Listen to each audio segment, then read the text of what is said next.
I'm Susan Odell. Welcome to the Odell Kitchen. Salt. It is the seasoning that you're going to use most when you cook, so it's important to have the right ones around the house. There's anything from super fancy Hawaiian sea salt that's a beautiful pink, to truffle salt, to garlic salt, and then your basic everyday table salt. Let's have a look at some of these and what you're going to need in your kitchen to cook on a day-to-day basis. First off, let's have a quick word about mined salt versus sea salt. You see the words sea salt on a lot of different salt products, and that means it comes from the oceans. It's been evaporated from the sea. Those salts typically have trace minerals in them that you won't find in mined salt, and that's because mined salt comes from the land. It's salt that's accumulated in caves and on cliffs that's then blasted to create table salt. Table salt has some additives in it. Typically, you'll see an anti-caking agent, and oftentimes you'll see iodine that's added back to table salt, mainly because there are no vitamins and minerals in it, and at one point we needed iodine to combat a thyroid problem that people were having back in the 20s. And it was very, very effective, but we don't so much need the iodine in our salt anymore because we get it from so many other foods in our diets. Sea salt is a better option typically because you have some natural minerals in there. And I'll show you the kind that I like to use too. Now let's look at the 3 different grinds that you want to use or keep in your kitchen all the time for basic everyday cooking. The first type of salt is called kosher salt, and that's a thicker grind. It's got some nice granules in it. When you pick it up, you can run it through your fingers and you can feel how much you're adding. Kosher salt is kosher because it's just a vitamin, it's just a natural mineral substance. There's nothing about it that makes it special other than it's a natural substance, and it can be called kosher.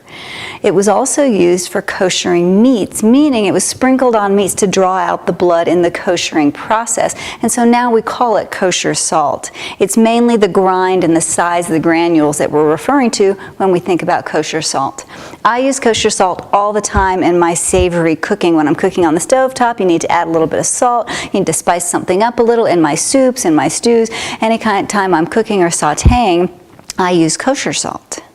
Table salt, on the other hand, is a slightly smaller grind, and it's smaller so that it can go through your salt shaker.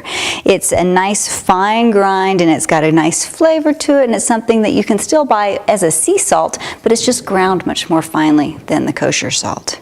And finally, I guess this is kind of an optional thing, but I really like having it around. It's a powdered baking salt. It almost feels like flour. It's so fine, but it melts so beautifully into cakes and egg whites and things. You never have that salty granule that you might get if you use a coarser grind salt.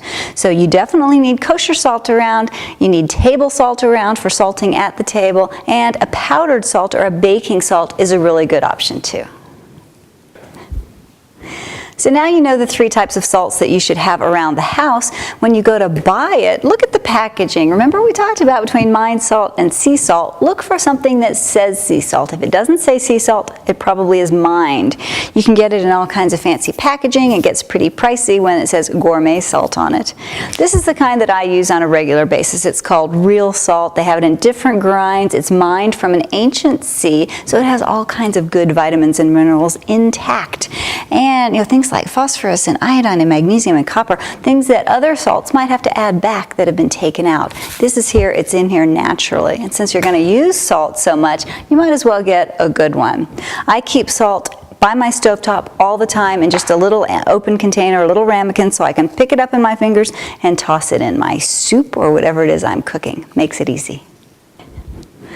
So when you go to a grocery store, or sometimes even a farmer's market, you're going to see a variety of different salts that you can buy. And some of them are kind of fun to experiment with. Start with the basics and then start buying some other things depending on what it is you want to make. If you want, say, a bread with a nice salt crunch on the outside, or maybe some focaccia, or just something that really needs a little bit of extra punch, look to some of these nice salts. If you can see, I've got my regular kosher that I use all the time. It's got that pink coloring to it. And next to it is this pink Hawaiian salt. It's very tasty, and when you actually bite into it, you get a crunch. You don't want to cook with this necessarily. It's more like a garnish.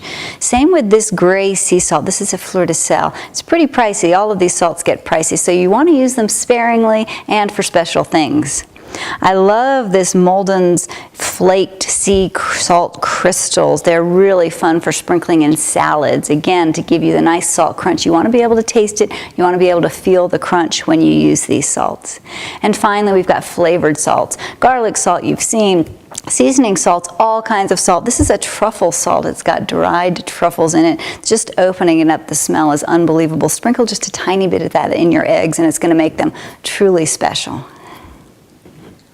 Salt is a really important component of your pantry, so have it around, have it available, have it near you when you're cooking. Just one small word of caution. You can always add more salt, but you can't take it away once it's in the dish. So add a little bit and taste it, add a little bit more and taste it. Get it to your liking, but if you're serving other people, give it a little leeway. Don't make it so salty that somebody else can't eat it. Make it just flavorful enough that they can add more at the table if they need it. Bon appetit.